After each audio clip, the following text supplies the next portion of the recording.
प्रवाह के बारे में, जो कि एक काफ़ी इम्पोर्टेंट टॉपिक है।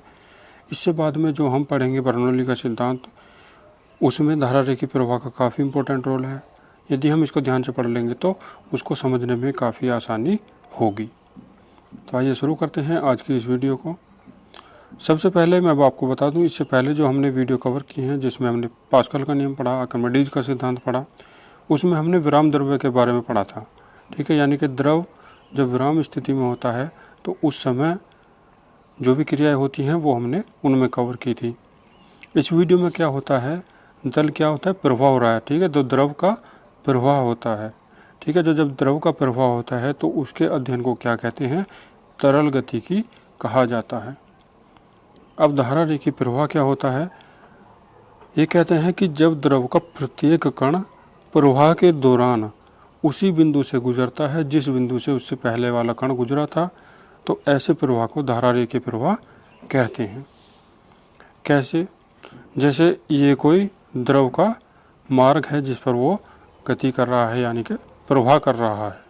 ठीक है, एक कण जैसे यहाँ हुआ, उसका जो भी वेग होगा वो इस बिंदु पर, और ये दूसरा पॉइंट हुआ इस बिंदु पर, और तीसरा पॉइंट हुआ इस बिंदु पर।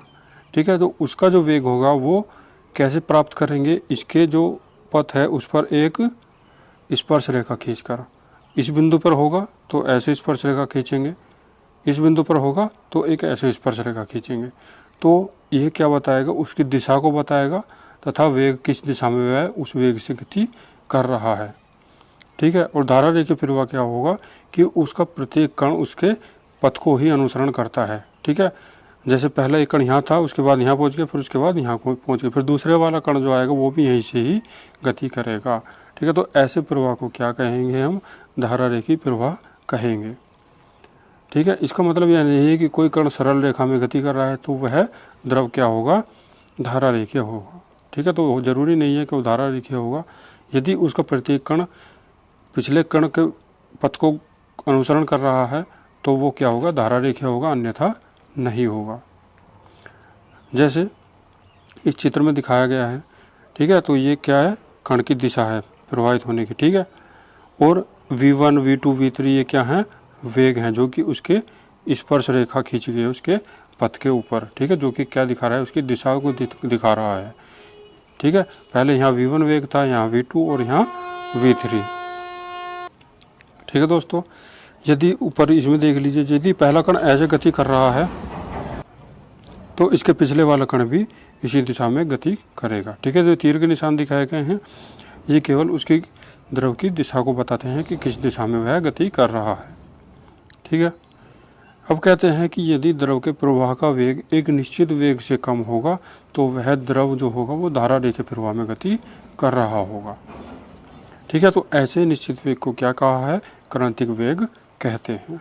ठीक है दोस्तों, वह निश्चित वेग जिससे कम वेग पर यदि कोई द्रव बह रहा है या प्रवाहित हो रहा है, ठीक है, तो उस द्रव का वेग क्या कहलाएगा, धारा रेखीय प्रवाह कहलाएगा। ठीक है, तो ऐसे द्रव का वेग क्या कहलाएगा, द्रव धारा रेखीय प्रवाह में कहलाएगा। इसके अलावा यदि द्रव का वेग क्रांतिक वेग से अधिक हो गया तो द्रव का प्रवाह धारा रेखीय नहीं रहेगा, वो विक्षुब्ध हो जाएगा, यानी कि टर्बुलेंट फ्लो में हो जाएगा। ठीक है, ये आपको समझ में आ गया। वह निश्चित वेग जिससे यदि कोई कम वेग पर गति कर रहा है द्रव तो वह धारा रेखीय में होगा, यदि अधिक होगा तो वह विक्षुब्ध हो जाएगा, यानी कि टर्बुलेंट फ्लो में हो जाएगा। यानी कि उसकी गति क्या हो जाएगी, अनियमित हो जाएगी और उसका मार्ग टेढ़ा मेढ़ा हो जाएगा, जैसे कि बारिश में नदी नालों की गति। ठीक है, जो नदी नालों की गति होती है उसका वेग क्रांतिक वेग से अधिक होता है। ठीक है, तो उनका प्रवाह धारा रेखीय नहीं होता, वह विक्षुब्ध यानी कि टर्बुलेंट फ्लो में बहते हैं। इसके आगे आता है एक अविरतता का सिद्धांत, यानी कि प्रिंसिपल ऑफ कंटिन्यूटी, जो कि द्रव के प्रवाह को बताता है कि यदि हम असमान परिच्छेद वाली नली लेंगे तो उसमें द्रव का प्रवाह क्या होगा, धारा रेखीय होगा। ठीक है, तो आइए देखते हैं इसको। इसमें बताया कि यदि कोई हम असंपीड्य या असंयान द्रव, ठीक है, तो असंपीड्य तथा असंयान द्रव या हम कहें कि आदर्श द्रव ले, ठीक है, और उसको असमान परिच्छेद वाली नली में बहने दें, ठीक है, तब उसका प्रवाह क्या होगा, धारा रेखीय हो। ठीक है, तो नली के प्रत्येक स्थान पर उसके अनुप्रस्थ परिच्छेद के क्षेत्रफल और द्रव के प्रवाह के वेग का गुणनफल सदैव नियत रहता है और इसे ही हम अविरतता का सिद्धांत कहते हैं।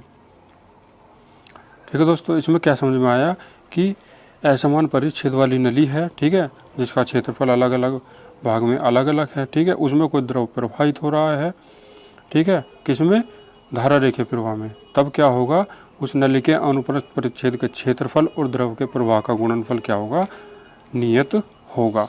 आगे समझेंगे कैसे होगा। ठीक है, तो जैसे ये एक नली है, ठीक है, इसके अलग 3 पार्ट लिए हमने, पी पॉइंट लिया, आर और क्यू, ठीक है, इन पर देखेंगे हम कि उनका क्षेत्रफल और द्रव का प्रवाह बराबर होना चाहिए, तभी क्या होगा, ये प्रिंसिपल ऑफ कंटिन्यूटी क्या होगा, सिद्ध होगा। ठीक है, उपरोक्त चित्र में हमने क्या लिया, 3 बिंदु लिए पी क्यू आर, ठीक है, पी क्यू आर पर द्रव के कणों के वेग का परिमाण क्या होगा, वी पी वी आर और वी क्यू। पी पर वी पी होगा, आर पर वी आर होगा और वी पर वी क्यू होगा। इसी प्रकार इनके क्षेत्रफल क्या क्या होंगे, ए पी ए आर और ए क्यू। ठीक है, तब डेल्टा टी समय में ए पी क्षेत्रफल से गुजरने वाले द्रव का द्रव्यमान क्या होगा, रो, ठीक है, row P A P V P delta T. ठीक है, रो क्या है, घनत्व है, ठीक है, ए पी क्या है, इसका क्षेत्रफल है, ठीक है, पी बिंदु पर, और वी पी क्या है, वी पी बिंदु पर द्रव का वेग, और डेल्टा टी यानी कि किस छोटे समय यानी कि डेल्टा टी समय में गुजरने वाले द्रव का द्रव्यमान। ठीक, इसी प्रकार आर पॉइंट पर, ए आर पॉइंट से गुजरने वाले द्रव का द्रव्यमान ये होगा और क्यू पर ये होगा। अब ये कहता है प्रिंसिपल ऑफ कंटिन्यूटी कि सभी मामलों में द्रव के बाहर निकलने का द्रव्यमान उस स्थान में आने वाले द्रव्यमान के बराबर होना चाहिए। जब होगा तब क्या होगा, ये तीनों द्रव्यमान आपस में बराबर होंगे। और इससे एक चीज़ जो कि हमने पहले ही पढ़ा था, असंपीड्य द्रव के लिए क्या होगा, घनत्व बराबर होंगे, यानी कि डेल रो पी रो आर और रो क्यू बराबर हो जाएंगे। ठीक है, तब पिछली वाली समीकरण जो ये दिखाई दी मैंने आपको इसमें, ठीक है, डेल्टा टी से डेल्टा टी कट जाएगा तीनों जगह में, ठीक है, रो पी रो आर रो की वैल्यू बराबर रखेंगे तो ये भी कट जाएगा, तो क्या इसके बराबर आ जाएगा, ए पी वी पी बराबर ए आर वी आर और बराबर ए क्यू वी क्यू। ठीक है, जो कि ये निकल कर आया है। ठीक है, इसको क्या कहते हैं हम, संतत्य समीकरण कहते हैं। इसको यदि हम लिखना चाहें तो ऐसे लिख सकते हैं, ए वी बराबर स्थिरांक के। ठीक है, इससे क्या सिद्ध होता है कि असमान क्षेत्रफल वाली यदि कोई नली ले, उसमें जो द्रव बह रहा है उसका वेग v, तो इन दोनों का गुणनफल क्या होगा, एक स्थिरांक होता है। यानी कि यदि क्षेत्रफल बढ़ेगा, ठीक है, तो वेग कम होगा, और वेग कम हो रहा है यानी कि क्षेत्रफल बढ़ रहा है। इसी प्रकार यदि क्षेत्रफल कम हो रहा है तो वेग बढ़ जाएगा, क्षेत्रफल ज़्यादा हो रहा है तो वेग घट जाएगा, यानी कि इसका गुणनफल क्या हो रहेगा, एक स्थिरांक रहेगा।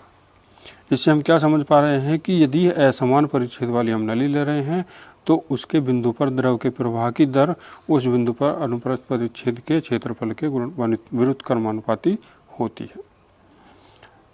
इसका मतलब क्या होगा, जहाँ नली चौड़ी होगी यानी कि क्षेत्रफल ए जो है वो बढ़ रहा होगा, ठीक है, वहाँ पर द्रव का प्रवाह कम होगा, यानी कि वेग भी कम हो जाएगा। इसी प्रकार जहाँ पर नली पतली होगी यानी कि क्षेत्रफल ए कम होगा, वहाँ पर द्रव का वेग अधिक होगा, यानी कि v अधिक होगा। ठीक है, क्षेत्रफल कम हो रहा है तो वेग बढ़ जाएगा और क्षेत्रफल बढ़ रहा है तो वेग कम हो जाएगा, लेकिन इन दोनों का गुणनफल क्या रहेगा, वो समान रहेगा, यानी कि एक स्थिरांक के बराबर रहेगा।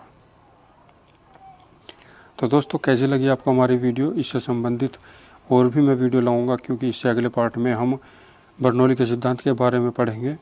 ठीक है, तो यदि आपको हमारी वीडियो पसंद आई हो तो हमारी वीडियो को लाइक करें, अपने दोस्तों को भी शेयर करें और हमारे